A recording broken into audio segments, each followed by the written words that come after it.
वक्रतुंड महाकाय सूर्यकोटि समप्रभ निर्विघ्नं कुरु मे देव सर्वकार्येषु सर्वदा। ज्ञानदेव तुकाराम, ज्ञानदेव तुकाराम, ज्ञानदेव तुकाराम, ज्ञानदेव तुकाराम, ज्ञानदेव तुकाराम, ज्ञानदेव तुकाराम, ज्ञानदेव तुकाराम, ज्ञानदेव तुकाराम, ज्ञानदेव तुकाराम, ज्ञानदेव तुकाराम, ज्ञानदेव तुकाराम, ज्ञानदेव तुकाराम, ज्ञानदेव तुकाराम, ज्ञानदेव तुकाराम, ज्ञानदेव तुकाराम, ज्ञानदेव तुकाराम, ज्ञानदेव तुकाराम, ज्ञानदेव तुकाराम, ज्ञानदेव तुकाराम, ज्ञानदेव तुकाराम। ध्येयं सदा परिभवग्नमभीष्टदोहं तीर्थास्पदं शिवविरञ्चि नुतं शरण्यं भृत्यार्तिहं प्रणतपाल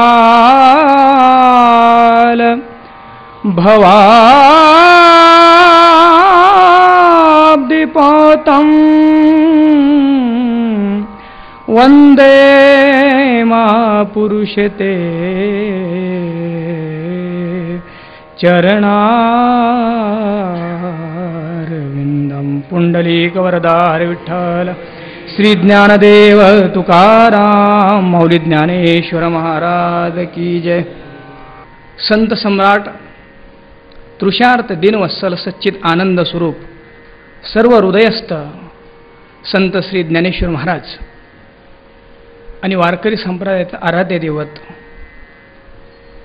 भक्त वांछा कल्पतरू अखिल गुणनिधान पांडुरंग परमात्मा यांच्या असीम अपार हेतुकी दयेमुळे करुणेमुळे या पवित्र अशा काळामध्ये या ज्ञानेश्वरी स्वाध्याय कार्यशाळेमध्ये आपण सर्व प्रवेश घेऊन जीवनाचे हिशोब कळून घेण्यासाठी प्रवृत्त झालोय। हा आपल्या जीवनातील परमभाग्याचा क्षण आहे। सकल विश्वाची आरती माऊलींच्या मनामध्ये प्रगट झाली आणि त्या आरततेतून जी अमृतधारा वाहिली ती म्हणजे ही ज्ञानेश्वरी आहे। आणि म्हणून आपल्या सर्वांच्या समवेत या ज्ञानेश्वरीचं सेवन, या अमृताचं सेवन केवळ आळंदीच करत नाही आहे, केवळ महाराष्ट्रात करत नाही आहे, केवळ भारतातलेच लोक करत नाही, तर आज संपूर्ण विश्वातील लोक या अमृतरसाचं सेवन करीत आहे। जणू का या 10 दिवसामध्ये अमृताची झड लागलेली आहे। आणि सगळ्यात महत्त्वाची गोष्ट अशी की या झडीमध्ये आपण कुणीही छत्री घेऊन येत आलेलो नाहीत। मनमुराद त्या रसाचं सेवन करण्यासाठी, आस्वादन करण्यासाठी आपण प्रवृत्त आहोत। हा आपल्या जीवनातील परमभाग्याचा क्षण आहे। हे रसपान ज्यांनी आपल्याला घडवलं तेही महत्त्वाचे आहेत। ज्ञानेश्वर महाराज समिती यांच्या सहकार्याने आणि ज्यांच्या प्रेरणेने हे होत आहे ते सगळ्यात मोठे दाते आहेत की दाता तोचे की जाणा नारायणा स्मरवी, नारायण स्मरवी असे त्यांच्या कृपा आशीर्वादाने प्रतिवर्षाप्रमाणे अतिशय उत्साहामध्ये होत असणारा हा ज्ञानेश्वरी स्वाध्याय कार्यशाळा आणि त्यामध्ये प्रस्तुत 11वा अध्याय आपल्या चिंतनासाठी आलेला आहे। यथामती यथा अवकाश नियोजित वेळामध्ये या अध्यायाचं चिंतन करण्याचा आपण प्रयत्न करणार आहोत। या अध्यायाचं वैशिष्ट्य असं की यामध्ये सर्व व्यापक समष्टी चराचरांमध्ये नटलेल्या परमात्म्याचं वर्णन केलेलं आहे। भगवंत हा सर्वश्रेष्ठ आहे, भगवंत हा सर्वात मोठा आहे। पण तो सर्वात मोठा आहे म्हणजे तरी काय, सगळ्यात मोठा असण्याची व्याख्या तरी काय, एक छोटासा भाव सांगेल आणि ओव्याकडे आपण वळूया। एका साधूकडे एक साधक गेला आणि तो साधक त्या स्वामीजींना म्हणायला लागला, उत्तरेमध्ये घडलेली घटना आहे म्हणून हिंदीत तो बोलला आणि इकडे सगळे संस्कृत जाणणारे आहात म्हणून कैमुत्तिकने आणि हिंदी आपल्याला कळेल, याच्यामध्ये विशेष काही नाही. तो साधक त्या स्वामीजीकडे गेला आणि स्वामीजीला म्हणाला, स्वामीजी मुझे बड़ा बनना है, मुझे बड़ा बनना है. स्वामीजी म्हणाले की तुझे बड़ा बनना है, बड़े से बड़ा बनना है या सबसे बड़ा बनना है. त्याला म्हटले ह्या असं पण असतं का? बड़ा, मला तर एवढं माहिती होतं की बड़ा बनना है, लेकिन बड़े से बड़ा और सबसे बड़ा, हाँ हमारे पास तीनों विस्त्र है, हम बड़ा बना सकते हैं, बड़े से बड़ा बना सकते हैं और सबसे बड़ा बना सकते हैं, तुझे क्या बनना है? साधक म्हटला अगर सबसे बड़ा बनना आपको आता है तो सबसे बड़ा बनना है. स्वामी जी म्हणाले सबसे बड़ा बनना है तो उसकी प्रक्रिया सुनो, सबसे बड़ा बनने की जो प्रक्रिया है वो सुनो. सामने वाले की असहायता छीन लो, दरिद्रता छीन लो, असहायता दरिद्रता छीन लो उसे बिना बताए हुए. सामने वाले की असहायता दरिद्रता छीन लो उसे बिना बताए हुए. और जब वो उसकी दरिद्रता छीन जाए, उसकी असहायता छीन जाए, उसकी अशक्ति छीन जाए, वो समृद्ध हो जाए, ज्ञानान्वित हो जाए और वो ढूंढता रहे कि किसने मेरी असहायता छीन ली, मेरी दरिद्रता छीन ली, मेरे अज्ञान छीन ली. वो आपके सामने हो, आप उसके सामने हो, वो आप उसके सामने हो और वो आपको जीवन भर ढूंढता रहे कि वो कौन था, वो सबसे बड़ा है. याचा अर्थ असा की जीवनातली असहायता, असमर्थता, अज्ञानता हिरावून घेऊन जो आयुष्यभर आपल्या आजूबाजूला असतो आणि आजूबाजूला असूनही त्याचं दर्शन होत नाही, तो सगळ्यात मोठा आहे. आणि तो सगळ्यात मोठा जर कोण असेल तर ईश्वर आहे. आपल्या जीवनामध्ये आपल्या आजूबाजूला तोच नटलेला आहे. आपल्या जीवनामध्ये जसं तुकाराम महाराज म्हणतात की दिले इंद्रिय हात पाय कान, डोळे मुख बोला वचन, जेने तू जोडशी नारायण, नासे जीवपण भवरोग. एवढं सगळं त्याने आपल्याला दिलं, एवढी मोठी समृद्धता दिली. आणि एवढी मोठी समृद्धता देत असताना मी हे देतोय असा कुठलाही त्याच्या ठिकाणी अहंकार नाही. असा तो अदृश्य परमात्मा, त्याला शोधण्याची प्रक्रिया म्हणजे परमार्थ आहे. म्हणून एक वाक्य सांगतो की परमार्थ काही मिळावं म्हणून परमार्थ करायचं नाही, तर जे मिळालं त्याच्या कृतज्ञतेने जे करायचं आहे त्याला परमार्थ असं म्हणावं. म्हणून त्या अदृश्य परमार्थाला, परमात्म्याला, ईश्वराला की ज्यांनी एवढं मोठं आमच्या जीवनामध्ये प्रागट्य केलं, शक्तिन्वित केलं, त्याला दृश्य करण्याचं, त्याला डोळ्याने पाहण्याचं भाग्य या अध्यायामध्ये आपल्याला प्राप्त होणार आहे. या ठिकाणी अर्जुन म्हणजे ज्ञानेश्वर महाराजांनी जे काही प्रस्तावना किंवा अध्यायाच्या अगोदरची जी काही भूमिका आहेत ते आपण आता बघणार आहोत. आता यावरी एकादशी कथा आहे दोहीरसी, जेत पार्था विश्वरूपेसी होईल भेटी. आता यावरी एकादशी, आता म्हणजे अनंतरेवाचक, यानंतर यावरी एकादशी, एकादशी म्हणजे एकादश 11व्या अध्यायामध्ये कथा आहे दोहीरसी, दोहीरसी कथा आहे, अद्भुत आणि शांत रसाची कथा आहे, म्हणजे कथन होणार आहे. एथ पार्थ विश्वरूपेसी होईल भेटी, एथ पार्था विश्वरूपेसी भेटी होईल. या ठिकाणी पार्थाला विश्वरूपाचं भेट होणार आहे. विश्वरूप म्हणजे तरी काय? पुरुष सुक्तामध्ये ज्याप्रमाणे वर्णन केलं भगवंताचं, हरिहि ओम सहस्रशीर्षा पुरुष सहस्राक्ष सहस्रपात सभूमिगुं सर्वतस्पृतवात्यतिष्ठ दशांगुलम. असं पुरुष सुक्तामध्ये ज्या भगवंताचं वर्णन केलं, सहस्र हाताने जो नटलेला आहे, सहस्र मुखांनी जो नटलेला आहे, असं त्या विश्वव्यापक परमात्म्याचं दर्शन या अध्यायामध्ये पार्थ घेणार आहे. जेत शांतीची या घरा अद्भुत आला आहे पावणेरा, आणि राही रसा पांती करा झाला म्हणू. या अध्यायाचं वैशिष्ट्य असं आहे की जेथ म्हणजे ज्या 11व्या अध्यायामध्ये शांतीची या घरा, शांत रसाच्या घरामध्ये अद्भुत आला आहे पाहुणेरा. अद्भुत रस हा सुद्धा पाहुणचारासाठी आलेला आहे. मग अशी शंका निर्माण होईल की या अध्यायामध्ये केवळ अद्भुत रस आणि शांतरसच आहेत का, इतर रस नाही का? तर माऊली म्हणतात नाही, तसं नाही. आणि एराही रसा पांती करा जहाला म्हणू. या ठिकाणी एर रस जे 9 रस आहे, जे माऊली सांगतात 12व्या अध्यायामध्ये की नवरसी भरवी सागुरू उचित रत्नाचे आगरू भावार्थाचा गिरवरू निफजवी माये. ते 12 रस म्हणजे शृंगार, वीर, करुण, अद्भुत, हास्य, भयानक, बिभत्स्य, रुद्र आणि शांतरस हे नवरस सुद्धा म्हणजे 2 सोडून 7 रस सुद्धा या ठिकाणी पांतिकरा म्हणजे पंक्तीला आलेले आहेत. त्यांनाही या ठिकाणी मान प्राप्त झालेला आहे. कसं हे सगळं आहे तर ज्ञानेश्वर महाराज आपल्या भाषेत आपल्याला कळून देतात. अहो वधूवरांची मिळणी जैसी वराडी आहे लुगडी लेणी तैसे देशीचे सुखासनी मिरवले रस. आपल्या नेहमीत परिचयाचा दृष्टांत माऊली आपल्याला देतात की अहो वधूवरांची मिळणी. वधूवरांच्या मिळणीमध्ये लग्न प्रसंगामध्ये खरं लग्न असतं पती पत्नीसाठी किंवा नवरदेव आणि नवरीसाठी ते लग्न असतं. पण ते लग्नामध्ये आपण जर खरं पाहिलं तर हे लग्न त्यांच्यासाठी आहे की वराडासाठी आहे हाच प्रश्न निर्माण होतो. ते पती पत्नी वेगळीकडेच राहतात पण यांचं रुसणं, यांचं फुगणं, यांचे मान हे नेमके लग्न यांच्यासाठी आहेत का वराडासाठी आहे हा प्रश्न पडतो. म्हणून माऊली सांगतात की लग्न जर व्यवस्थित करायचं असेल तर पती पत्नीचा मान थोडा कमी राहिला तर चालेल कारण त्यांना लग्न करायचं आहे त्याच्यात काय विशेष नाही. पण लग्न जर निर्विघ्नपणे पार पडायचं असेल तर हे सगळे जे सोयरे झालेले आहेत त्यांना योग्य बघा. माऊली ते सांगतात अहो वधूवरांची मिळणी लग्न समारंभामध्ये जैसी वराढी ही लुगडी लेणी. जे वराडी काल आहेत त्यांना सुद्धा कपडे घ्यावे लागतात, अलंकार घ्यावे लागतात. कशासाठी? त्यांनी विघ्न निर्माण करू नये म्हणून. जैसे तैसे देशीची या सुखासनी मिरावले रस. तसे देशीची म्हणजे मराठी भाषेच्या सुखासनी म्हणजे पालखीमध्ये हे सगळे रस नवरस म्हणजे हे 7 रस बाकीचे रस हे सगळे मिरवलेले आहे म्हणजे सुंदर प्रकारचे शोभायमान झालेले आहेत. परी शांताद्भुत बरवे जे डोळ्यांच्या अंधुळी घ्यावे जैसे हरिहर प्रेम व्हावे आलेखे ओ.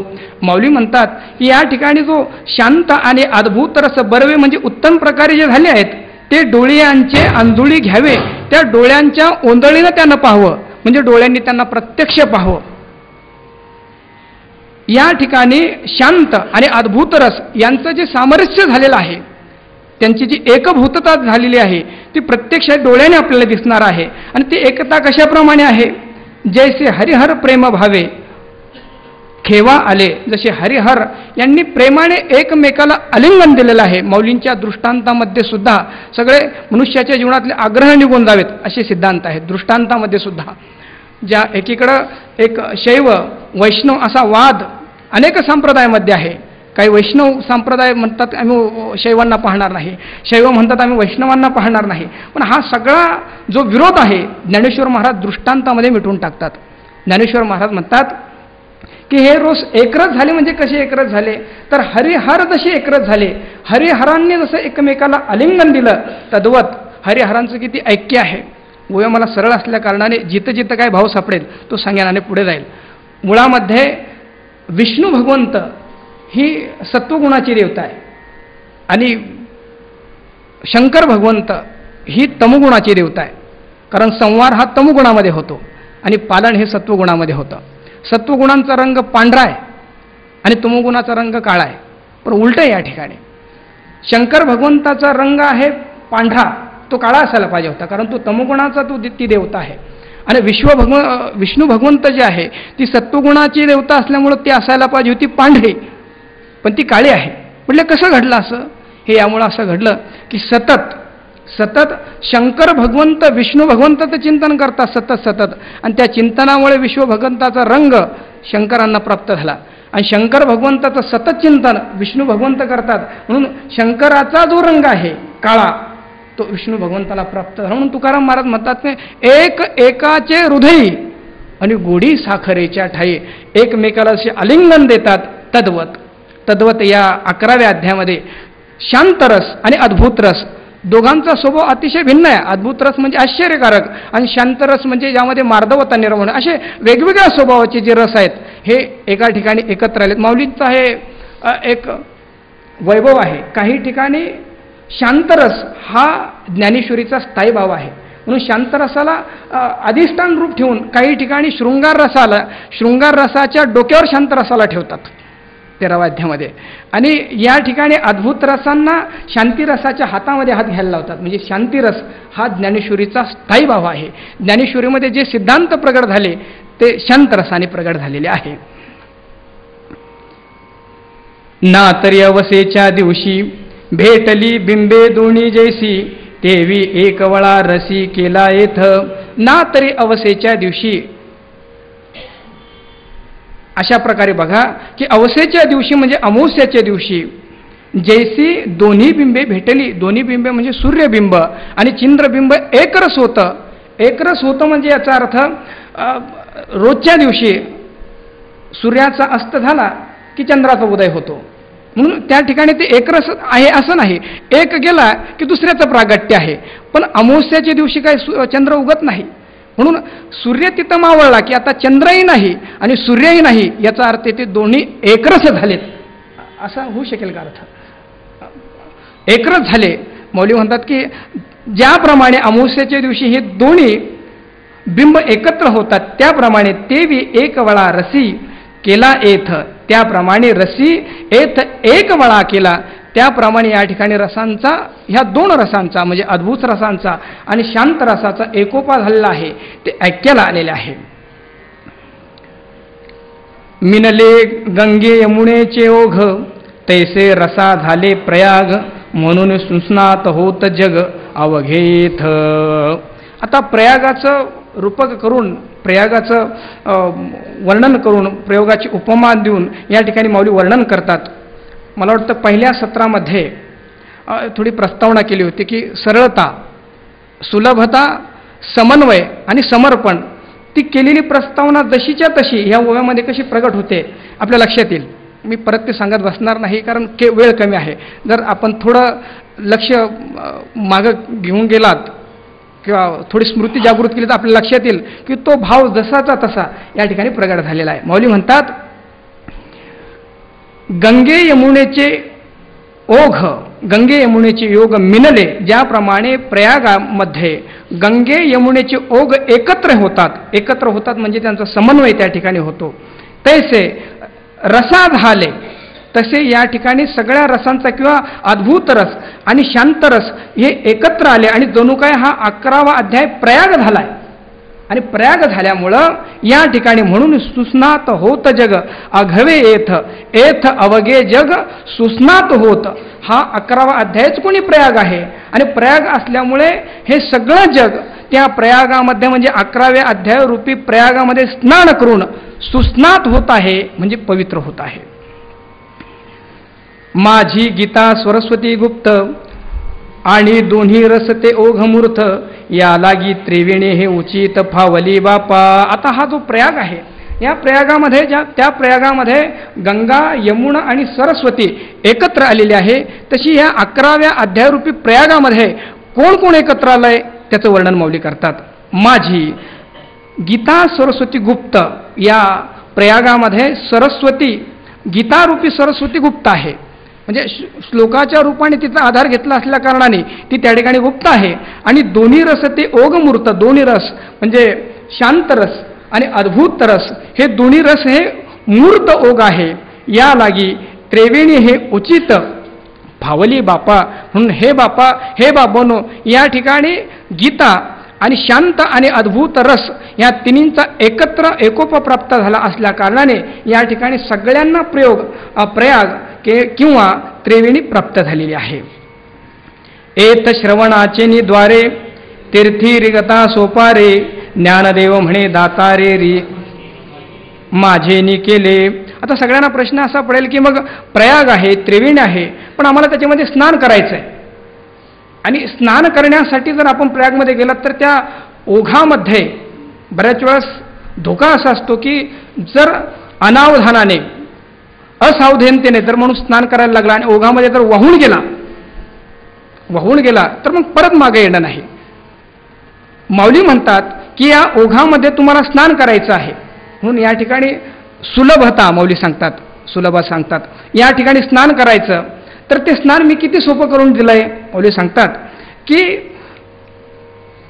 ज्ञानदेव म्हणे माझेनी दातारे, म्हणजे ज्ञानदेव म्हणतात माझे दातार म्हणजे दाता निवृत्तीराया मला माध्यम करून एथ श्रवणाचेनीद्वारे तीर्था रिघता सोपारे या तीर्थामध्ये प्रवेश करण्यासाठी सोपं द्वार केलं आणि ते सोपं द्वार म्हणजे काय श्रवण हेच द्वार आहे.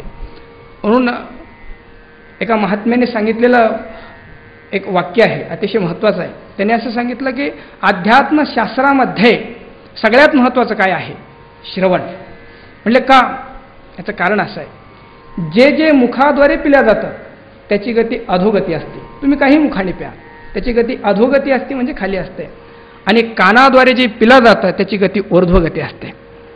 कानाद्वारे जे कानाद्वारे आपण पिऊ म्हणजे कानाद्वारे जे जाईल ते खाली जाणार नाही ते बुद्धीद्वारे वर जाईल आणि वर इतक्या वर जाईल की ऊर्ध्वमूलमध्ये शाख त्या मुळापर्यंत त्याला घेऊन जाईल. म्हणून महाराज म्हणतात की अध्यात्मातलं सगळ्यात मुख्य द्वार जर काय असेल तर ते श्रवण आहे.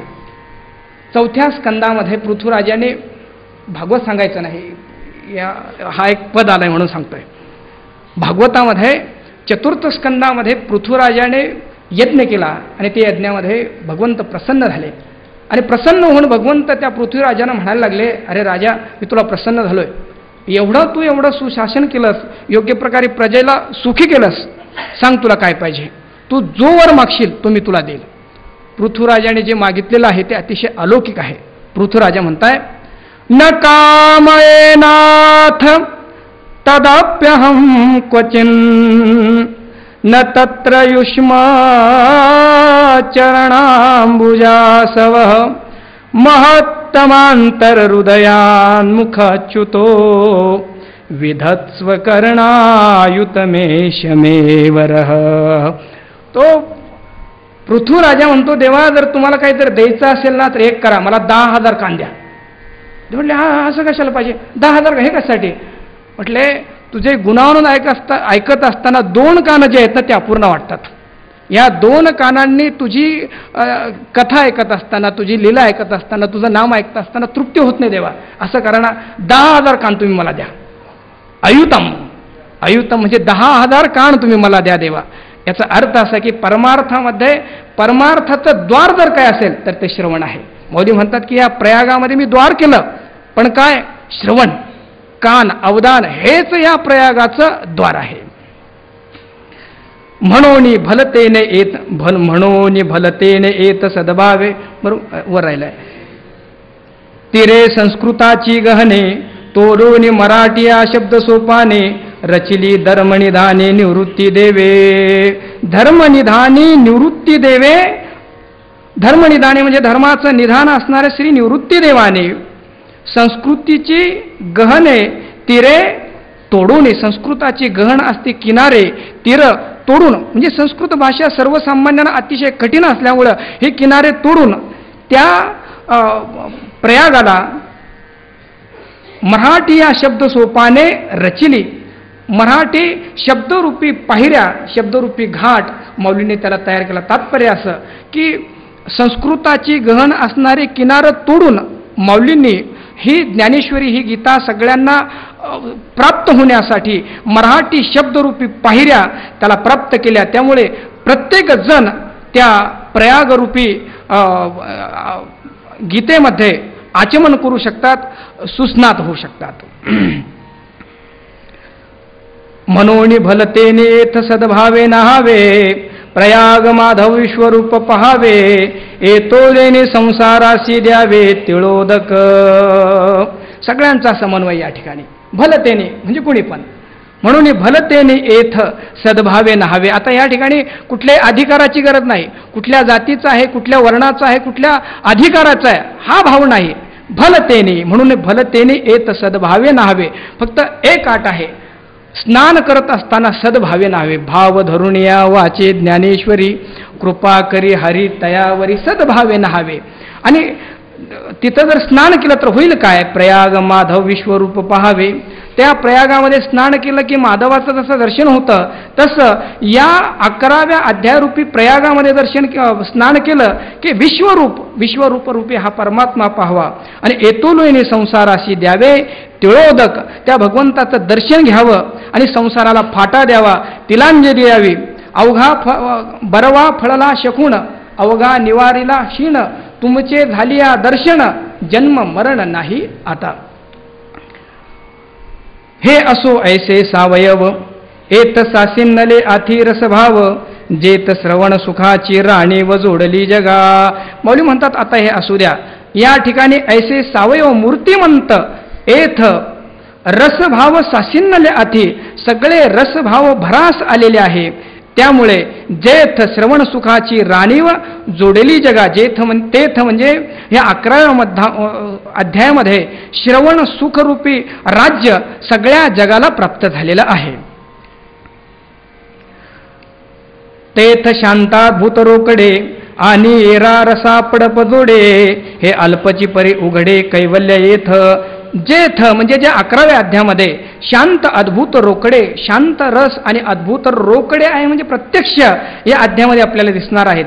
आणि एरा रसा पडप जोडे, इतर रसांना सुद्धा पडप म्हणजे महत्व प्राप्त झालेलं आहे. पडप जोडे हे अल्पची म्हटले यांचं वर्णन किती जरी केलं तर ते कमी ठरेल, म्हणून ते असू द्या. यापेक्षा मोठं सांगतो माऊली म्हणतात परी एथ कैवल्य उघडे. या अध्यायामध्ये जणू काय मोक्ष कैवल्य उघडं झालेला आहे. तो हा 11वा अध्याय जो देवाचा आपण पे विसवंता ठावो परी अर्जुन सदैवाचा राहो जे एथही पातला. भगवंत माऊली सांगतात की तो हा 11वा अध्याय, हा जो 11वा अध्याय आहे जो देवाचा आपण पे विसवंता ठावो. हा 11वा अध्याय म्हणजे भगवंताचा विसवंता ठाव म्हणजे विश्रांतीचं स्थान आहे. तर विश्रांतीचं केवळ भगवंताचं स्थान नाही तर परी अर्जुन सदैवाचा राहो, हा भाग्यवंतांचा राजा अर्जुन तोही या ठिकाणी पातला आहे. म्हणजे या ठिकाणी तोही या भगवंतासोबत समरस झालेला आहे किंवा या ठिकाणी तोही उपस्थित आहे. एथ अर्जुनची काय म्हणू, एथ अर्जुनची काय म्हणू पातला आज आवडतया ही सुकाळू झाला जे गीतार्थ आला मराठीये. मौली म्हणतात अर्जुनच का म्हणावं, अर्जुनालाच हे प्रयाग प्राप्त झाला असं का म्हणावं. एथ अर्जुनची काय म्हणू पातला आज आवडतया ही सुकाळू झाला, वाटेल त्याला या ठिकाणी सुकाळा, या सुखाचा सुखाळ झालेला आहे. म्हणजे सुकाळ होण्याचं कारण काय आहे. जो गीतार्थू आला मराठीये, जे हा गीतार्थू मराठी आला. हा गीतार्थू म्हणजे संस्कृतमध्ये असणारा हो गीतेचा अर्थ मराठी असल्या कारणाने प्रत्येक जण यामध्ये आता सन्मिलित होऊ शकतो. याची लागी माझे विनविले ऐकिजे तरी अवधान दिजे सज्जनी तुम्ही. म्हणून याची लागी या ठिकाणी ही प्रयाग प्राप्त झाल्या असल्या कारणाने विनविले ऐकिजे, मी तुम्हाला जी विनंती करणार आहे ते ऐकिजे आणि तरी अवधान दिजे सज्जनी तुम्ही. ज्ञानेश्वर महाराजांच्या समोर जे काय श्रोते बसलेले आहेत त्या सर्व श्रोत्यांना ज्ञानेश्वर महाराज म्हणतात की तुम्ही अवधान द्या, कारण तरी अवधान ऐकले दिजे सर्व सुखासी पात्र होईजे हे प्रतिज्ञाोत्तर माझे उघड ऐका. या ठिकाणी तुम्हाला अवधान द्या. देवीची तुम्हा संतांची सभे ऐसी सलगी कीर करून लभे परी मानाविजी तुम्ही लोभे अपत्यामज. महापुरुषांच्या सानिध्यामध्ये राहण्याचा फायदा, अनेक प्रकारचे फायदे असतात. मुळामध्ये त्यांच्यासोबत राहिलं की सत्संग करायला मिळतो, अनेक शास्त्र ऐकायला भेटतात. हा तर त्यांच्यासोबत राहण्याचा एक मोठा फायदाच आहे. पण त्यांच्यासोबत राहण्याचा दुसरा फायदा असा आहे की काही गोष्टी ते शिकवतात आणि काही गोष्टी न शिकवताही त्यांच्या जीवनामध्ये शिकल्या जातात. याचा अर्थ असा की मुखाने काही गोष्टी सांगत असताना, शास्त्र सांगत असताना त्या पद्धतीनं तर त्या गोष्टी त्यांच्याकडून शिकायला भेटतात, पण त्यांचं आचरण, त्या आचरणाचं जर आपण योग्य प्रकारे निरीक्षण केलं तर त्या गोष्टी आपल्याला बरंच काय शिकून जातील. म्हणून माऊलीचे सिद्धांत हा वेगळा भाग आहे, पण माऊलीची नम्रता या ठिकाणी आपल्याला पाहिले तर किती पराकोटीची नम्रता माऊलीच्या ठिकाणी आहे. बरं, ही नम्रता अकृत्रिम नम्रता आहे. हे अकृत्रिम नम्रता म्हणजे कृत्रिमी असते का? हो, कृत्रिम ही असते ना नम्रता.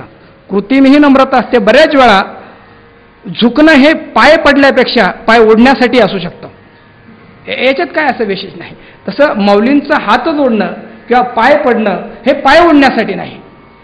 ही हृदयातून निर्माण झालेली अकृत्रिम ही विनयता आहे माऊलीची. माऊली म्हणताय की याच लागी माझे नाही खाली तेवीची तुम्हा संतांची सभे ऐसी सलगी कीर करुण लभे. तेवीची म्हणून मौली म्हणतात की तुमच्या संतांच्या सभेमध्ये ऐसी सलगी कीर करुण लभे, तुमच्या ठिकाणी मी असा लढिवाळ करावा, तुम्ही माझं ऐकावं असं म्हणण्याची माझी योग्यता नाही, अशी माझी म्हणण्याची योग्यता नाही. परी मानाविजी तुम्ही लोभे अपत्यामज, पण मी तुमचा लेकरू आहे, ह्या प्रेमाने तुम्ही हे मला मान्य करून घ्या. जर अधिकाराच्या दृष्टीने जर माझ्याकडे पाहाल तर अधिकाराच्या दृष्टीनं तुम्ही ऐका किंवा तुम्हाला विनंती करावी एवढी माझी योग्यता नाही. पण बाळक या दृष्टीनं, लेकरू या दृष्टीनं जर तुम्ही माझ्याकडे पाहाल तर मात्र मला तो अधिकार आहे, मी लढिवाळ तुमच्याशी करू शकतो की तुम्ही अवदान द्या, तुम्ही हे माझं ऐकून घ्या. बरं, दुसरं असं, हे जे मी तुम्हाला सांगणार आहे ते काय मी माझ्या स्वतंत्र पद्धतीपासून सांगणार आहे का? हे काय मी स्वतःच्या पुरुषार्थाने सांगणार आहे का? मौली म्हणतात ते माझ्या पुरुषार्थाने नाही, ते तुम्हाला जे सांगणार आहे ते कसं आहे? अहो पुंसा आपणची पडविजे, मग पुढे तरी माथा तुकविजे, का करविलेने चोजन रिजे बाळका माये.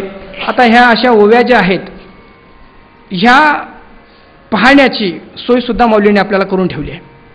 ही ओवी जर आपण वाचलीत आणि याचा अर्थ जर मी आपल्याला सांगितलात आणि तू म्हणाल का हा अर्थ आम्हाला इथंच पाहायचा आणि इथंच या जागेवर पाहायचा असं जर तुम्ही ठरवलं तर त्याला ऑन द स्पॉट असं इंग्लिशमध्ये म्हणता येईल की ह्याच ठिकाणी तुम्हाला ह्या ओवीचा प्रत्यय घेता येईल. ही ओवीचा अर्थ सांगतो आणि त्यानंतर तुम्हाला असं कळेल की ही ओवी इथं कुठंतरी आपल्याला शोधता येईल. मौली म्हणतात आहो पुंसा आपणची पडविजे, पुंसा म्हणजे राहुला, पोपटाला आपण शिकवावं, आपण स्वतः शिकवावं आणि शिकवल्यानंतर मग पुढे तरी माथा तुकविजे, आणि तो बोलायला लागला की मग पुढं मान डोलवावी. म्हणजे आपणच त्याला शिकवायचं, जे काय आहे ते आपण त्याला शिकवायचं आणि तो योग्य प्रकारे आपण सांगितलेले शब्दच तो बोलायला लागला की मग पुढे माथा तुकविजे आणि पुढं मग डोलावा त्याच्या पुढं.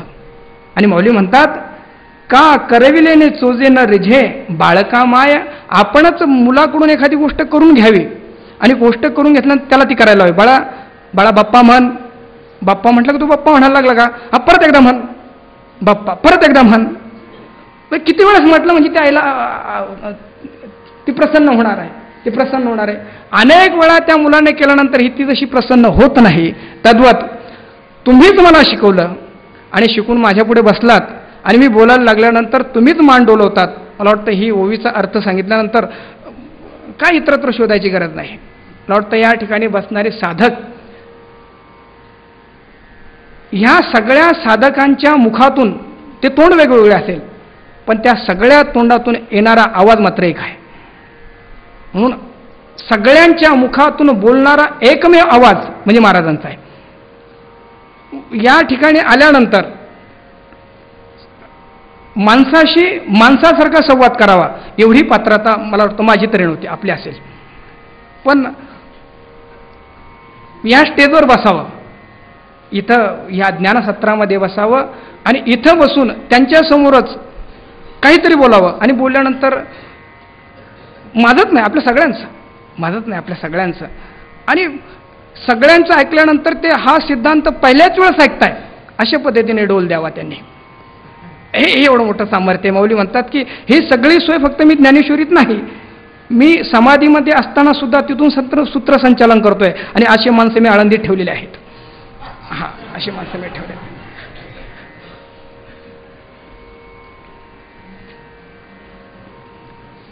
तेवी मी जे जे बोले ते ते प्रभू तुमचेची शिकविले, म्हणून अवधारी जो आपुले आपण देवा. दोन प्रकारचे माणसं असतात, काही गुरुमुखी माणसं असतात आणि काही मनमुखी माणसं असतात. काही मनमुखी असतात आणि काही गुरुमुखी असतात. बरेचसे माणसं आज जगामध्ये अशी निर्माण झालेत की त्यांना विचारलं का हो बरेच हुशार आहे तुम्ही, एवढं सगळं मिळवलं, म्हटलं आपल्याला कोणीच गुरु नाही, कोणाकडे शिकलो नाही, आपण स्वयंप्रतिभेतून आमच्याही निघालो, कोणी गुरु नाही आम्हाला. काय नाही, लोकांना जावं लागतं. म्हटले हे आम्हाला स्फुरण झालं, आम्हाला स्फुरण झालं, आम्हाला ते दिसलं आणि ते आम्ही लोक, हे लोकांना जे अज्ञानी असतात, अल्पज्ञ असतात त्यांना गुरुकडे जावं लागतं. आम्ही शिकून आलोय तिकडूनच, जन्माला येतानाच आम्ही शिकून आलोय. हे मनमुखी माणसं, म्हणजे इकडून थोडं तिकडून थोडं तिकडून थोडं जमा करायचं आणि हे सगळं आपल्या नावाखाली विकायचं, हे मनमुखी माणसं. आणि या ठिकाणी ज्ञानेश्वर महाराज म्हणतात मी मनमुखी नाही, मी गुरुमुखी आहे. आणि गुरुमुखी माणसांच्या मुखातून जेव्हा काही सिद्धांत निघेल तेव्हा तू त्याचं श्रेय घेणार नाही. कुठल्याही शास्त्रामध्ये आपण प्रवेश करा. ज्यावेळी शुकदेव परीक्षितीला सांगतात ते म्हणतात हे मी व्यासाकडून ऐकलं आहे. व्यास म्हणतात हे मी नारदाकडून ऐकलं आहे. नारद म्हणतात हे मी ब्रह्मदेवाकडून ऐकलं आहे. ब्रह्मदेव म्हणतात हे मी विष्णूकडून ऐकलं. गुरुमुखी माणसं जेव्हा सांगायला लागतील तेव्हा त्याच्यामध्ये कुठलाही कर्तृत्वाचा अहंकार असणं हे मी सांगतोय असं मला वाटतं असं नाही. तेव्हा आमचे गुरुजी असं म्हणत होते, आमची परंपरा अशी म्हणत होते. जसं मौली या ठिकाणी म्हणतात मी मनमुखी नाही, मी गुरुमुखी आहे. गुरु माझ्या मुखातून बोलताय. तीच ओळी मौली लिहितात की तेवी मी जे बोले, मी जे बोलणार आहे ते प्रभू तुमचेच शिकविले, हे तुम्हीच शिकवलेलं आहे, यामध्ये माझं काय कर्तृत्व आहे.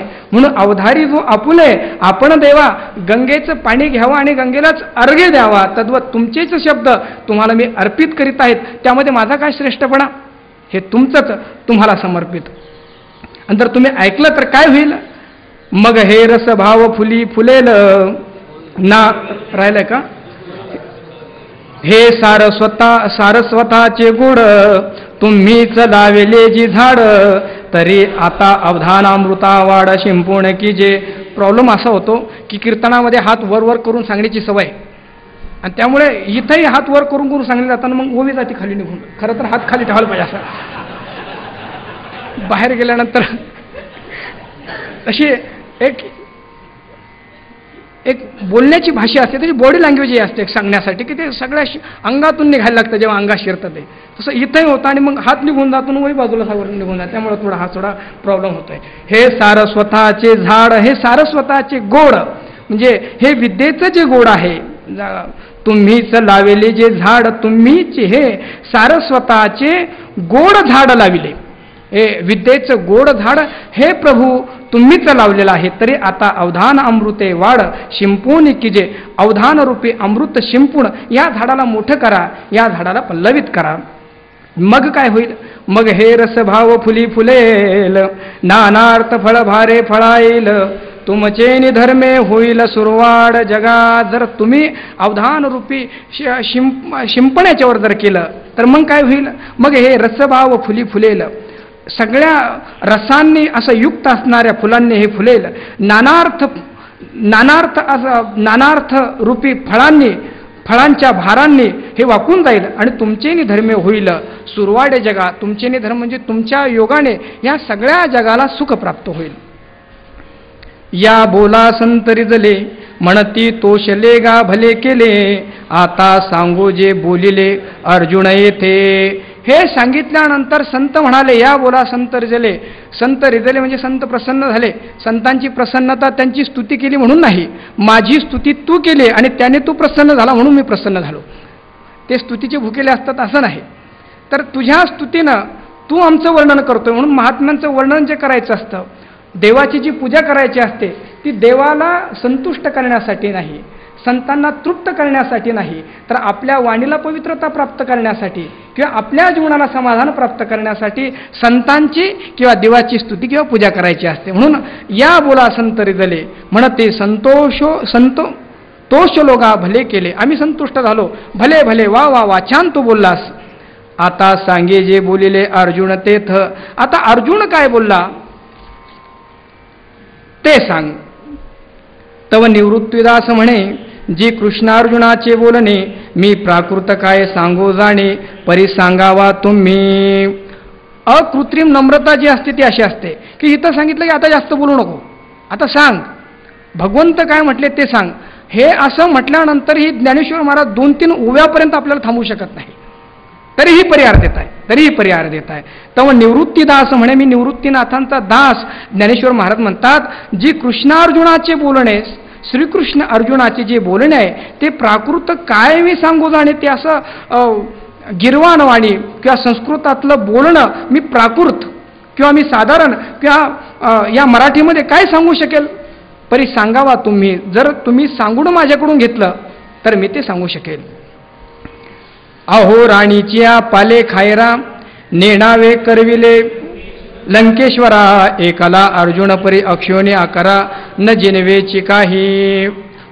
भगवंताचं सामर्थ्य सांगतात की अहो राणीच्या पालेखायरा, राण्यामध्ये पालेखायरा म्हणजे पाला खाऊन जगणारे जे वानर आहेत त्यांच्याकडून लंकेश्वरा नेणावे करविले, त्यांच्याकडून लंकेश्वराचा पराभव त्या भगवंताने करून घेतला.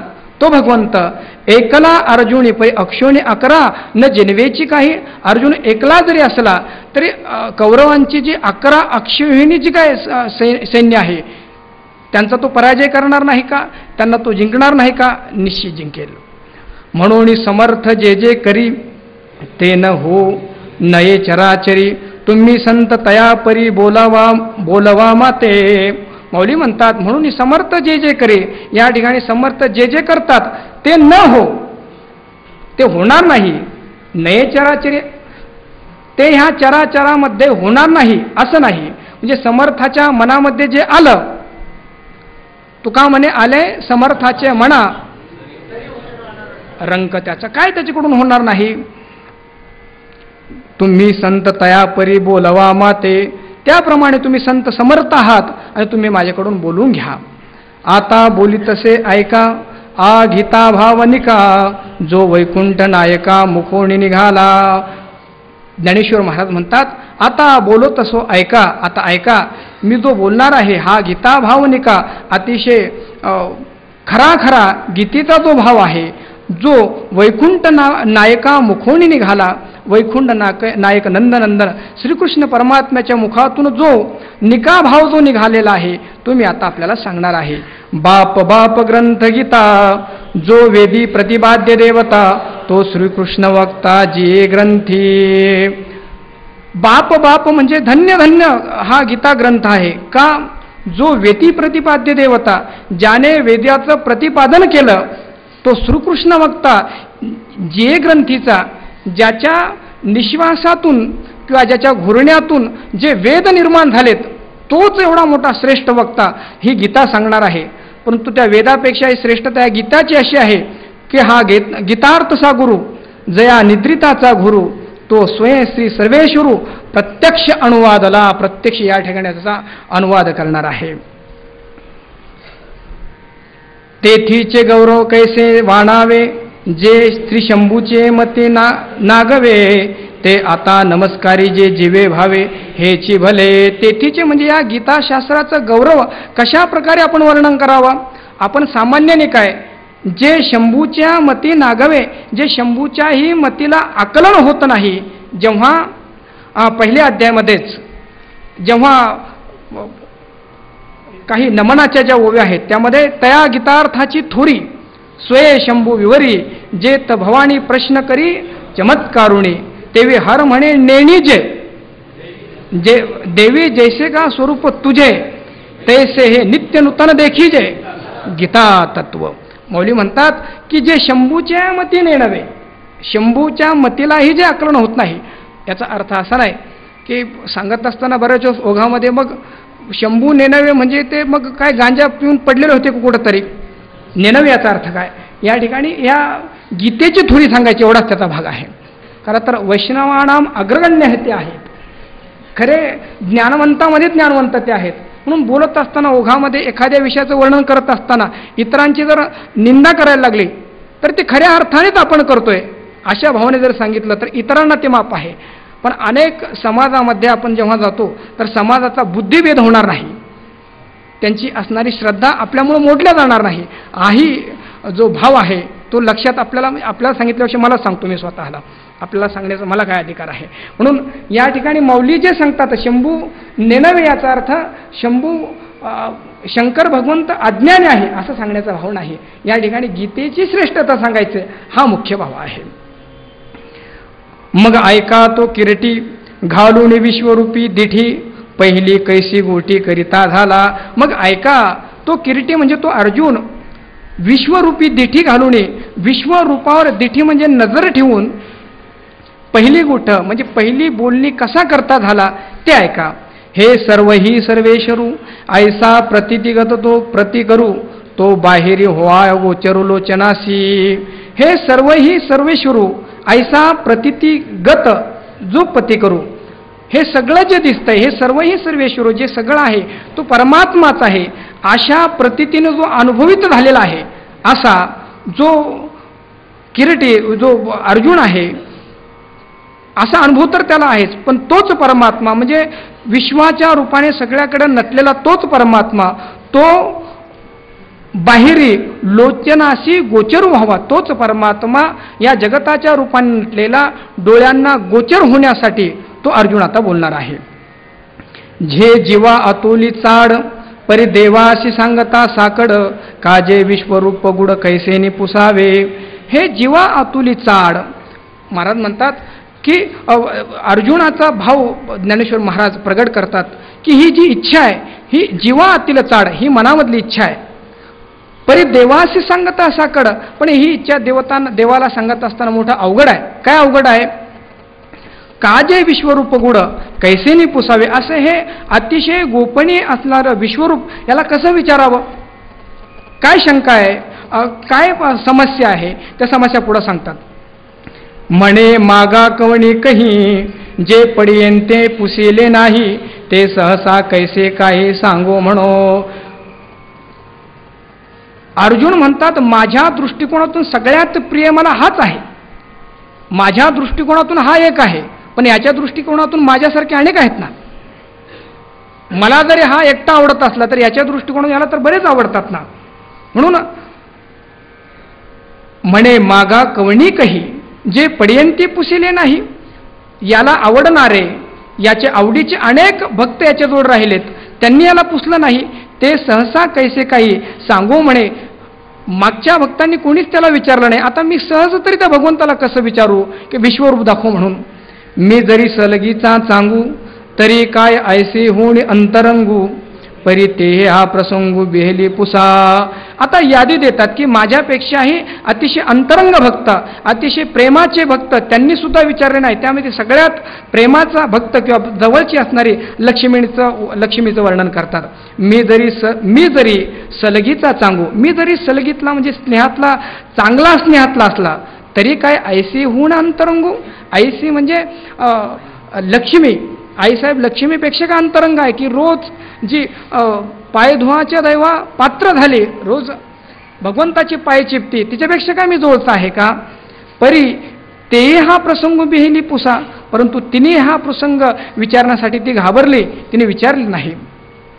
माझी आवडे तैसी सेवा झाली तरी काय होईल गरुडाची येतुली, परी तोही हे बोली करीची ना.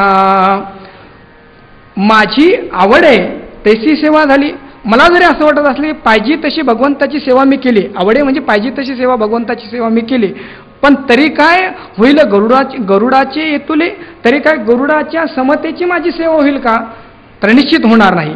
परी तोही हे बोली करीची ना, परंतु तोही भगवंताला कधी म्हणत नाही की हे भगवंता मला तुमचं विश्वरूप दाखवा. मी काय सनकादिकाहून जवळा, परी तयाही नागवेची हा चाळा, मी आवडेनी काय प्रेमळा गोकुळीची या. यानंतर सांगतात की मी काय सनकादिकाहून जवळा. सनकादिक किती जवळ आहे, सनकादिक किती जवळ आहे. एकादश स्कंदामध्ये सनकादिक ब्रह्मदेवांना प्रश्न केला आहे सनकादिकांनी की हे सनकादिक जे आहेत ब्रह्मदेवाचे मानसपुत्र आहेत, आणि त्यांनी प्रश्न केला की पिताश्री तात काय म्हटले असतील, आम्हाला असं सांगा की हे जे विषय आहेत ह्या विषयांच्या ठिकाणी वृत्ती जाते की वृत्तीमध्येच विषय राहतात. असा प्रश्न जेव्हा ब्रह्मदेवाला केला, तो 4 डोक्याचा जरी असला तर म्हटलं मला नाही कळत काही. आणि मग भगवंताच्या भक्तिभावे आव्हान केलं आणि भगवंताने हंसरूपाने तिथं येऊन या सनकादिकांना उपदेश दिला. उपदेश जर दिला असला तर विश्वरूप मात्र दाखवलं नाही. तत्वज्ञानाचा उपदेश जर केला असला तर हा विश्वरूपाचा जो सोहळा आहे तो त्यांना सुद्धा पाहायला भेटला नाही. म्हणून मी काय सनकादिकाहून जवळा, परी तयाही नागवेची हा चाळा, मी आवडेन काय प्रेमळा गोकुळीची. गोकुळामध्ये जे गोकुळीची गोकुळीची ऐसा गोकुळीची ऐसा प्रेमळा, मी काय आवडेन गोकुळामध्ये जे प्रेमळ आहेत त्या प्रेमळा एवढा मी भगवंताला आवडेल का. गोकुळामधले माणसं प्रेमळ असतील, गोप प्रेमळ असतील, गोपी प्रेमळ असतील, याच्यात काय विशेष आहे. भागवतात असं वर्णन आलंय. ज्यावेळी उद्धव हा गोपिकांना तत्वज्ञानाचा उपदेश करण्यासाठी निघाला आणि जेव्हा गोकुळामध्ये प्रवेश झाला गोकुळामध्ये ती भूमी किती प्रेमळ आहे असं वर्णन त्यांनी केलं की त्या ठिकाणी झाडावर असणाऱ्या वेल्या ह्या सुद्धा उद्धवाला येऊन बिलगल्यात, जणू काय कृष्ण आहे म्हणून. किती प्रेमळता. त्या ठिकाणचे हरणं श्रीकृष्णासारखाच हा उद्धव दिसत असल्या कारणाने त्या येऊन पाय चाटायला लागल्या त्याच्या. उद्धव म्हणतो की या ठिकाणच्या वेल्या जर मला येऊन बिलगल्या असतील एवढ्या प्रेमळतेने वेल्या, तर इथले गोप आणि गोपिका कशी असतील. म्हणून ज्या ठिकाणच्या वृक्ष, ज्या ठिकाणच्या वेल्या, ज्या ठिकाणची प्राणी इतके प्रेमळ असेल, माणसांची काय कल्पना करावीत. म्हणून भगवंत या ठिकाणी अर्जुन म्हणतोय की मी आवडेन काय प्रेमळा गोकुळीच्या आयशा. अशा त्या गोकुळाच्या प्रेमळ लोकांपेक्षा काय मी एवढा प्रेमळ आहे का. अरे एवढा प्रेमळ त्यांचा असून सुद्धा काय झालं. तया तेही लेकुरपणे झकविले एकाचे गर्भवासही साहिले परवी विश्वरूप हे राहाविले न दावीची कवणा. तयाही लेकुरपणे झकविले म्हणजे फसवलं. 11 वर्ष भगवंत तिथं राहिलेत पण कधी कळून दिलं नाही की मी भगवंत आहे म्हणून. कधीच कळून दिलं नाही. एक दिवस मला वेळ आहे, 1 तास दिला होता मला, 50 उभे आहेत की आवरायचं 10 मिनिटात, 5 मिनिटात संपेल आता, 10 मिनिटात. एक दिवस यशोदा मैया कन्हैयाला अनेक गोष्टी सांगायच्या. मुळामध्ये महापुरुषांच्या गोष्टी ज्यांनी लहानपणी ऐकल्यात असेच महापुरुष घडू शकतात. म्हणून ज्यांच्या जीवनामध्ये ह्या महापुरुषांचे आदर्श होते त्यांच्या जीवनामध्ये एवढा मोठी प्रतिभा निर्माण झालीत. म्हणून श्रीकृष्ण भगवंताला ही यशोदा रोज महापुरुषांच्या गोष्टी सांगायचे. एक दिवस रामायण सांगायला लागले आणि रामायण सांगत असताना रामाचा जन्म सांगितला. त्यानंतर विश्वामित्र रामप्रभूंना घेऊन गेले ते सांगितलं.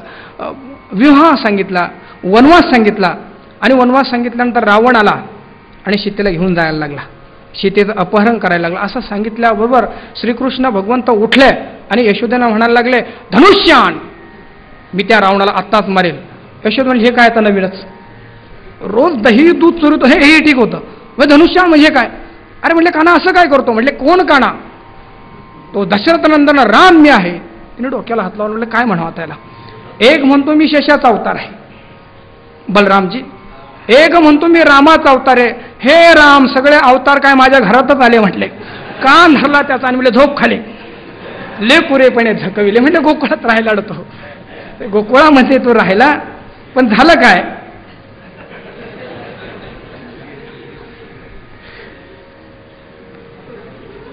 कुठे गेलं काय. तया ही लेकुरपणे झकवी असं होतं. हे सगळं सांगायला लागले की शब्द बाजूला राहून जातात. तया ते ही लेकुरपणे झकविले, त्यांना ही लेकरू म्हणून झकवलंस, त्यांना खरं रूप कळू दिला नाहीस. खरं रूप कळू. एकाचे गर्भवासही साहिले, त्या अंबरश ऋषीचं गर्भवासही तू सहन केला, विश्वरूप मात्र दाखवलं नाही. आणि परिविश्वरूप हे राहाविले न दावीची कवणा. हे विश्वरूप राखून ठेवून आपला स्वतःकडे कुणालाच तू दाखवलं नाही. हा ठाय वरी गुज याचे अंतरीचे निज केवी उरावरी मज पुसोये पा. हे याच्या अशा तऱ्हेचं हे जे मुख्य गुज जे आहे याच्या अंतरीची जी गोज गोष्ट आहे केवी उरावरी म्हणजे झडकरी लगेच मज पुसोये पा. हे लगेच मला कसं त्याला विचारता येईल. आणि न पुसोची जरी म्हणू तरी विश्वरूप देखिलिया विणे. आणि न पुसोची जरी म्हणे तरी विश्वरूप देखिलिया विणे. सुख नोहीची परी जिणे तेही विपाये. आता द्वंद्व निर्माण झालं. विचारावं तर आतापर्यंत कोणी विचारलं नाही, भीती वाटते. आणि न विचारावं तर विचारल्याशिवाय मी जिवंतही राहू शकणार नाही. म्हटले न पुसूची तरी म्हणो तरी विश्वरूप देखील या विण. सुख नोहेची, सुखही प्राप्त होणार नाही. आणि परी जिणे तेही विपाय. आणि जर हे न पाहता जर जिवंत राहिलो तर तेही क्वचित. खरं मरेलच आणि राहिलो तरी एखाद्या वेळ जिवंत राहील पण काय जास्त दिवस जिवंत राहणार नाही. म्हणून आता पुसो अळूमाळसे मग करू देवा आवडे तैसे. एने प्रवर्तला साधवसे प्रार्थो बोले. या ठिकाणी कुणाकडून काही वस्तू मिळवायची असेल तर ती कशी पद्धती असते हे सुद्धा आपल्याला माऊली शिकवतात. माऊली म्हणतात की म्हणून आता पुसो अळू माळसे. अळू माळसे म्हणजे थोडेसे. आपल्याकडे एक पद्धत आहे, अहो थोडंसं पाणी देता का, थोडासा तुमचा मोबाईल देतात का, थोडासा तुमचा पेपर, थोडासा म्हटलं मग सगळं वाचून घ्यायचा. थोडासा फोन म्हटला मग पूर्ण कॉल करून घ्यायचा, आणि थोडंसं पाणी म्हटलं ग्लासभर पिऊन घ्यायचं सगळं. म्हणून थोडासा विचारू म्हटले, थोडासा. ही एखादी गोष्ट जर तुम्हाला प्राप्त करायची असेल हक्कानं नाही, विनंती थोडं देता का मला, थोडं देता का मला, हाच भाव माऊली सांगतात की म्हणून आता पुसो आवळू माळसे, थोडंसं विचारून बघूया त्याला. मग करू देवा आवडे तैसे, आणि मग तो एकदा का प्रसन्न झाला की त्याच्या इच्छेप्रमाणे पाहिजे ते मग आपण करू. एने प्रवर्तला साध्वसे पार्थू बोलो, पार्थू एने साध्वसे बोलो प्रवर्तला.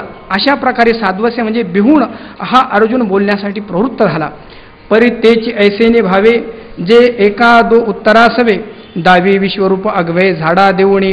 ही बोलण्याची पद्धत कशी आहे, परी तेच ऐसेने भावे, ऐसेने भावे म्हणजे अशा खुबीने तो बोलेल की जे एका दो उत्तरासवे, एक दोन शब्दाबरोबरच, दावी विश्वरूप अगवे झाडा देऊनी, झाडा देऊनी अगवे विश्वरूप दावे. झाडा देऊनी म्हणजे काहीही शिल्लक न ठेवता भगवंत आपलं सगळं विश्वरूप दाखेल, अशा प्रकारचे शब्द या ठिकाणी अर्जुन बोलला. अहो वासरू देखलियाची साठी, धेनू खडबुडून मोहे उठी, मग स्तना मुखाची भेटी काय पानाधरे. अहो वासरू देखलियाची साठी, वासरू पाहिल्यानंतर धेनू खडबुडून मोहे उठी. वासरू पाहिल्यानंतर त्याच्या प्रेमामुळे, वात्सल्य रसामुळे गाय खडबडून प्रेमाने उठते, आणि मग स्तनमुखाची भेटी काय पानाधरे. आणि त्या वासराच्या तोंडामध्ये स्तन गेल्यानंतर पाना काय धरे चुरून ठेवते का, नाही नाही, पूर्ण पाहणा ती सोडून देते. पहा पा तया पांडवाचे नावे, जो कृष्ण राणी ही प्रतिपाळू धावे. तया ते अर्जुन तव पुसावे, तव साहिल काही. इतिहास सांगतात, महाभारत सांगतात, म्हणतात पहा त्या पांडवाची नावे, त्या पांडवांसाठी जो कृष्ण राणी ही प्रतिपाळू धावे. राणामध्ये सुद्धा त्यांचं पालन करण्यासाठी रात्र पाहत नाही, दिवस पाहत नाही, त्यांच्या रक्षणासाठी धावतो. तया ते अर्जुन जो पुसावे, तव साहिल काही. अर्जुनाने विचारावं आणि मग सांगावं असं होईल का, नाही नाही. मुळामध्ये आईला जशी मुलाची भूक लागते तसं भगवंत म्हणतात मी तयार आहे सांगण्यासाठी. कधी हा विचारतो, खरं तर मी कधीही तयार याला हे विश्वरूप दाखवण्यासाठी, फक्त अवकाश जो आहे तो याने विचारण्याचा. पहा तो सहजीची सिंहाचे अवतरण, आणि एरू स्नेहा घातले आहे माझवन, ऐसे मिळणी वेगळेपण उरू हेची बहु. तो सहजची स्नेहाचे अवतरण, तो म्हणजे तो श्रीकृष्ण सहजची स्नेहाचे अवतरण, प्रेमाची ठिकाणी जणू साकार मूर्ती आहे, आणि त्या मूर्तीमध्ये आणि एरू स्नेहा घातले आहे माजवन, आणि त्या स्नेहामध्ये अर्जुन रूपी कोणी माजवन म्हणजे मादक द्रव्य घातले. ऐसे मिळणी वेगळेपण, जेव्हा तो मादक द्रव्य किंवा कैफ आणि स्नेह एकत्र झाल्यानंतर ते वेगळे राहील का, जर वेगळे राहिले तर हे नवल आहे, ते एकच होतील. म्हणून अर्जुनाची या बोला सरिसा, देव विश्वरूप होईल अपैसा, तोची पहिला प्रसंग ऐसा ऐकिजे तरी. म्हणून अर्जुनाच्या बोलण्यानंतर लगेच देव विश्वरूपाने अपैसा म्हणजे सहज नटणार आहे, तोच पहिला प्रसंग जो आहे तो ऐकिजे तरी. अर्जुन वाच मदनुग्रहाय परमं गुह्यमध्यात्म संज्ञितं, तत्त्वयोक्तं वचस्तेन मोहोयं विगतो मम. मग पार्थू देवा ते म्हणे, मग पार्थू देवा ते म्हणे, पृथुपुत्र पार्थ देवाला म्हणाला, जी तुम्ही मद कारणे जे न बोलणे वाच्य केले, जे बोलण्यासारखं नाही, येतो वाचा निवर्तनते अप्राप्य मनसा असं जे न बोलण्यासारखं आहे ते तुम्ही वाच्य केलं, कारण तुम्ही कृपानिधी आहेत. ते बोलणं कसं आहे, जे महाभूते ब्रह्मी आटती, जे जीवी महदादी ठाय फिटती, ते जे देवे होणे ठाकती, ते विसवणे शेषीचे. जे महाभूते ब्रह्मी आटती, हे जे पंचमहाभूत आहेत ब्रह्मी आटती म्हणजे ब्रह्मामध्ये लयाला पावतात, किंवा त्या ठिकाणी अध्यस्थ पदार्थ हा अधिष्ठान रूप होतो, म्हणजे त्या ठिकाणी त्यांचा बाध होतो. अशा ठिकाणी जीव महदादीचे ठाव फिटती, जीव महत्त्व किंवा त्रिगुणात्मक अहंकार, पंचतन्मात्रा, पंचमहाभूत या सगळ्यांचे ठाव फिटतात. आणि तै जे देव होऊन ठाकती म्हणजे हे अध्यस्थ पदार्थ ज्या ठिकाणी त्या सगळ्या पदार्थांचा निषेध होतो ते विसवनेशेषीचे. विसवनेशेषीचे म्हणजे ओ पूर्णमदः पूर्णमिदं पूर्णात् पूर्णमुदच्यते पूर्णस्य पूर्णमादाय पूर्णमेवावशिष्यते. जे अवशेष राहतं निषेधावधिभूत, सगळ्यांचा निषेध केल्यानंतर ज्याचा निषेध करता येत नाही अशी अधिष्ठानभूत जी स्थिती आहे, जे स्वरूप आहे ते न बोलणं आहे, ते बोलणं तू मला बोलून दाखवलंस. होते हृदयाची परिवरी रुविले कृपणाचे परी शब्द ब्रह्मासीची चारी ज्या चोरी जयाची केली.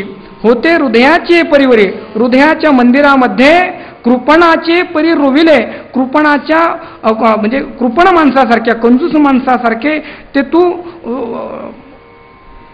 रोविले म्हणजे ठेवून दिलेलं होतं.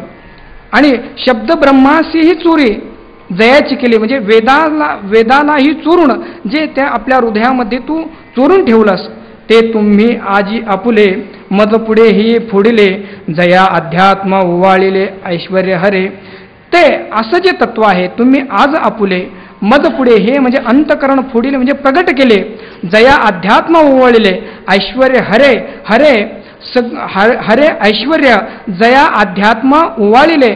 शंकर भगवंताने सगळं आपलं ऐश्वर्याची ओवाळणी करून ज्याने स्मशानामध्ये वास केला ज्या अध्यात्मासाठी, ते अध्यात्म तुम्ही माझ्यासाठी आज प्रगट केलेलं आहे.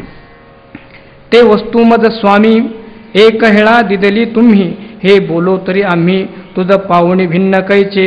ती जी वस्तू आहे सर्वांच्या हृदय देशी मी अमुक ऐसे जे बुद्धीस पुरे अहर्निशी ते वस्तू का मी अशी जी वस्तू आहे ती वस्तू मज स्वामी एक हेळा एकदम तुम्ही मला दिली हे बोलो तरी आम्ही तुझं पाहुणे भिन्न कैचे. तुम्ही मला ती दिली असं म्हटलं तरी त्याच्यामध्ये भेद निर्माण होईल.